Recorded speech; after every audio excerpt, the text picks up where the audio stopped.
Hello friends, welcome to Susmita Adhikari's kitchen and blog. আজ আমি রাবড়ি কুলফি আর রাবড়ি বানিয়ে দেখাবো। মানে ওই রাবড়িটা বানিয়েই ওটা থেকেই কুলফি বানানো যাবে, একসাথে দুটোই করে নেওয়া যাবে। এটি বানানোর জন্য আমি ফার্স্টে ব্রেড নিয়ে নিয়েছি। ব্রেডগুলিকে এইভাবে 4-5গুলি কেটে নিতে হবে, মানে যে শক্ত অংশটা থাকে সেটা একটা ছুরির সাহায্যে এইভাবে কেটে বাদ দিয়ে দেব। ওগুলো দিয়ে ব্রেড ক্রাম্বস বানানো যায়। আমার চ্যানেলে ব্রেড ক্রাম্বস বানানো দেখানো আছে, আপনারা চাইলে দেখে নেবেন। তো এইভাবে সমস্ত ব্রেডগুলিকে এইভাবে ছাড়িয়ে নেব শক্ত অংশটা। ছুরি দিয়ে কাটতে কাটতে হাত দিয়েও এভাবে কেটে নেওয়া যায়, তো আমি ছুরি দিয়ে ফার্স্টে কাটছিলাম, তারপরে হাত দিয়েই এভাবে ছাড়িয়ে নিয়েছি। তারপর ব্রেডগুলিকে আমি একটি মিক্সিং জারের মধ্যে এইভাবে কেটে কেটে দিয়ে দেব।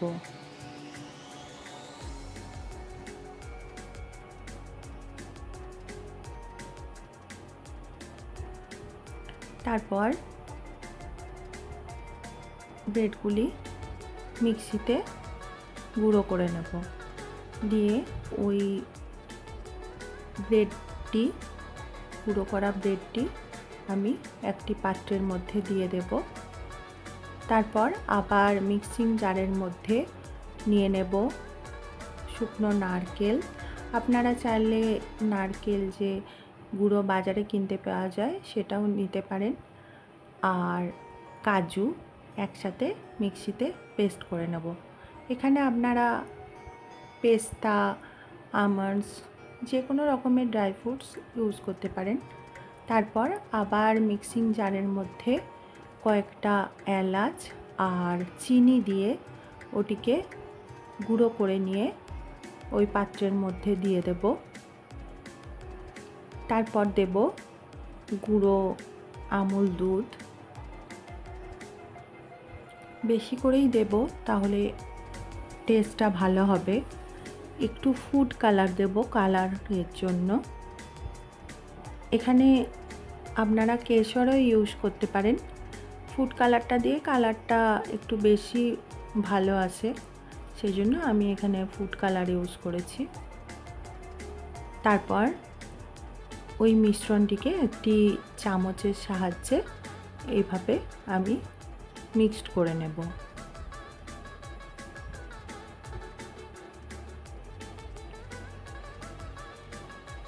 ভালো করে মিক্সড করে নিতে হবে।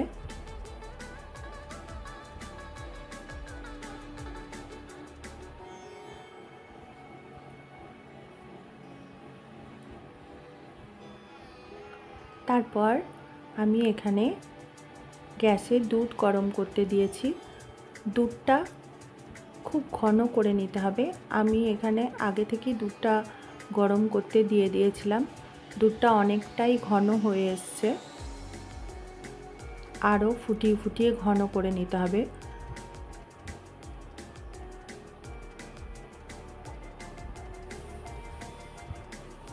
তারপর দুধটা যখন অনেকটা ঘন হয়ে যাবে, তখন তার মধ্যে যে মিশ্রণটি বানিয়ে রেখেছি সেই মিশ্রণটি দিয়ে দিতে হবে।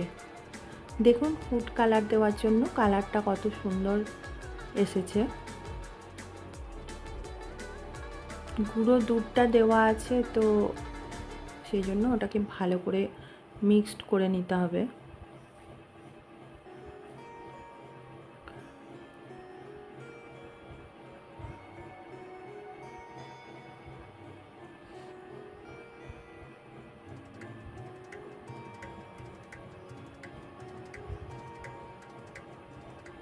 কাজুটা আছে, গুঁড়ো দুধটা আছে, সেই জন্য একটু জমাট বেঁধে যাচ্ছিল, সেটিকে আমি বারবার এইভাবে চামচের সাহায্যে ঠিকভাবে নেড়ে নিচ্ছিলাম।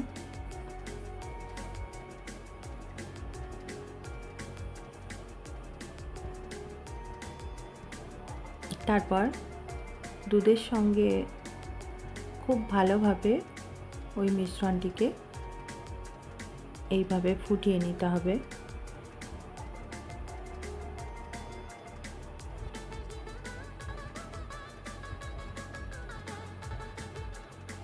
যতক্ষণ না ভালোভাবে দুধের সাথে ওই মিশ্রণটি মিশে যাচ্ছে ততক্ষণ এইভাবে নাড়তে হবে। আর এই প্রসেসটা কম আঁচে করতে হবে, না হলে নিচেটা পুড়ে যাবে, কারণ এর মধ্যে কাজু আছে, আমুল দুধ আছে, গুঁড়ো দুধ। তো এইভাবে যখন ভালো করে মিক্সড হয়ে যাবে এবং মিশ্রণটা যখন খুব, দেখুন কতটা স্মুথ হয়ে এসছে, তারপর ওটিকে একটু ঠান্ডা হতে দিতে হবে। যখন ঠান্ডা হয়ে যাবে তখন আমি এরকম আইসক্রিম করে যেটির মধ্যে, তো সেটির মধ্যে আমি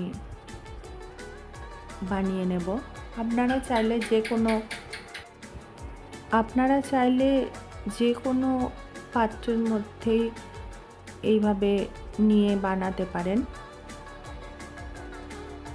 এগুলোতে যেহেতু রেডিমেড ঢাকা দেওয়া থাকে, কিন্তু অন্য কোনো পাত্রে যদি আপনারা বানাতে চান তাহলে সেক্ষেত্রে পাত্রটিকে ভালো করে ঢাকা দিয়ে এয়ারটাইট করে নিতে হবে।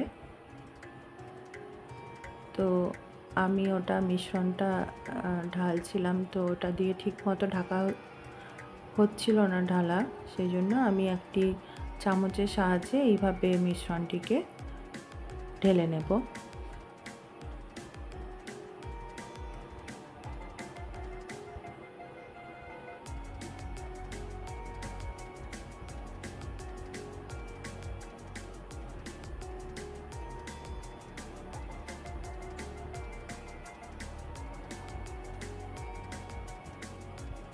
এইভাবে আমি সমস্ত যে এখানে 4 4 8টি এখানে দেওয়া আছে, ওই সবগুলোতেই এইভাবে আমি চামচ দিয়ে দিয়ে মিশ্রণটি ঢেলে নেব।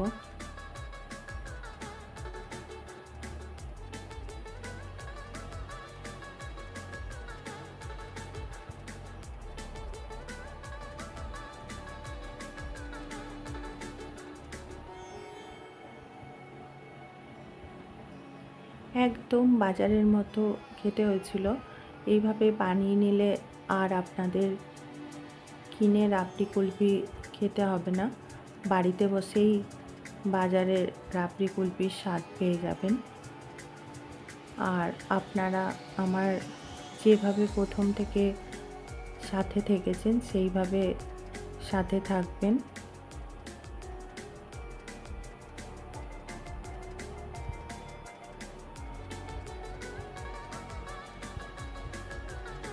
এইভাবে সবগুলিতে চামচের সাহায্যে ঢেলে নিতে হবে।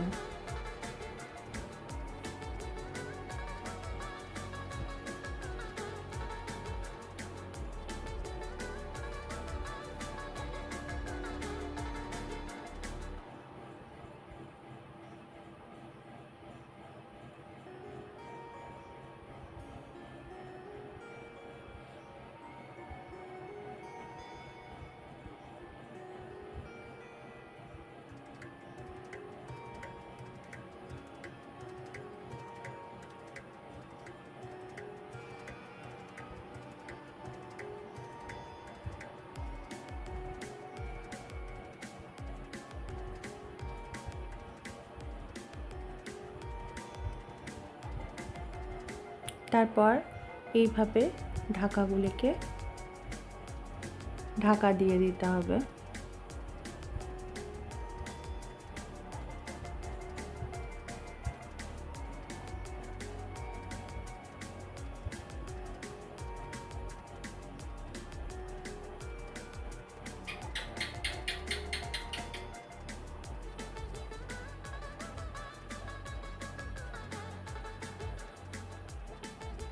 তারপর ঢাকা দেওয়া হয়ে গেলে ওটিকে ফ্রিজের মধ্যে ঢুকিয়ে দিতে হবে 8 থেকে 10 ঘন্টার জন্য। আর বাকি যে মিশ্রণটি আছে সেটিকে আমরা রাবড়ি হিসেবে খেতে পারবো। দেখুন কত সুন্দর একটি মিশ্রণ দিয়ে রাবড়িও বানানো যাচ্ছে, আবার রাবড়ি কুলফিও বানানো যাচ্ছে। তারপর আমি এখানে 8 ঘন্টা রেখেছিলাম ফ্রিজের মধ্যে। 8 ঘন্টা পর ফ্রিজ থেকে বের করে নিলেই রেডি হয়ে যাবে আমাদের রাবড়ি কুলফি।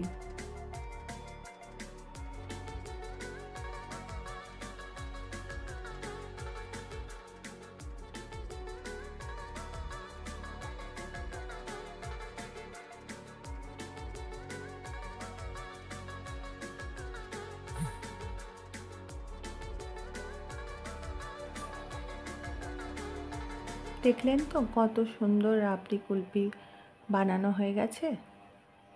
আমার রেসিপিগুলি যদি আপনাদের ভালো লাগে তাহলে প্লিজ আমার চ্যানেলটি সাবস্ক্রাইব করে দেবেন, বেল আইকনটি প্রেস করে দেবেন নেক্সট নোটিফিকেশনের জন্য। Thank you.